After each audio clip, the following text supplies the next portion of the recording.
let us say that in our analysis of the art of creativity, we have uncovered the following truths and verities. That creativity is an altogether personal thing. It's an art that cannot be taught normally. It's a demanding, frustrating, challenging facet of the human experience. That by and large, one can create so long as he is ingenious, novel, different, imaginative,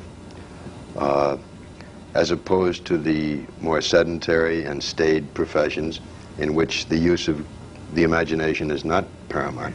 The guy that fixes the pipe can be competent and skillful, amazingly so, but putting one pipe on another doesn't require an act of creativity.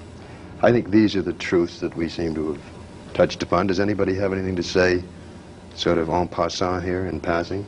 Well, just the fact that that does not become a creative act until this man finds a new way of doing it. Until good. this man fixes a pipe in a way or solves a problem in a way in which, absolutely. no one has ever done it I stand before. corrected, Steve. Build a better mousetrap. That's an act of creativity. I like your original statement before where you said about the writer, the way the writer creates. He sits in front of his typewriter and he bleeds. Yeah, that's not my original. I can't remember who said it. I think, though, it comes down to the point that, we all have to give a little bit of ourselves. No question.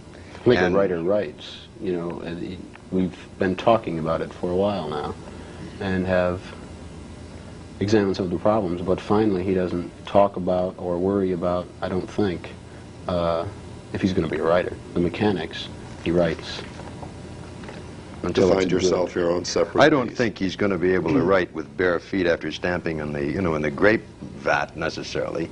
I don't think that he can enjoy total license to just, throw mud balls on the wall and say that is art. I think there has to be certain legitimate criteria which govern a form. But let's say that he must not preoccupy himself with commas and adjectives and the rest of this stuff, so long as a whole idea can be created. And this passing remark of my own, in terms of creativity, I think the most singularly oft asked question is one that Doris asked me. What do you do? How do you do it? How do you create it? I find it very difficult. I think Doris has mentioned this a couple of times. In truth, you will always find it difficult. The creation of an idea, the following of a story germ, the building up of a plot, the creating of people, of flesh and blood character, these are not easy things.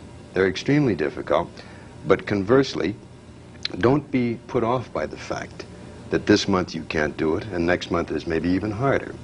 This is, if not a lifetime process, it's awfully close to it.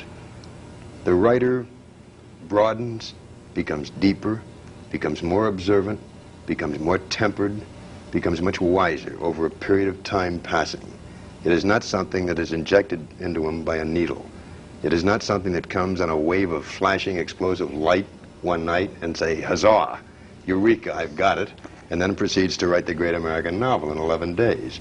It doesn't work that way. It's a long, tedious, tough, frustrating process. But never, ever be put aside by the fact that it's hard.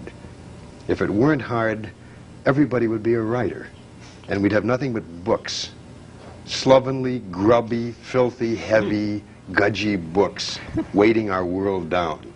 The fact that it is a very selective and a very challenging process, unique to a few, is what makes literature so valuable and so wonderful. Well, you've been fine. Thank you, all of you, very much.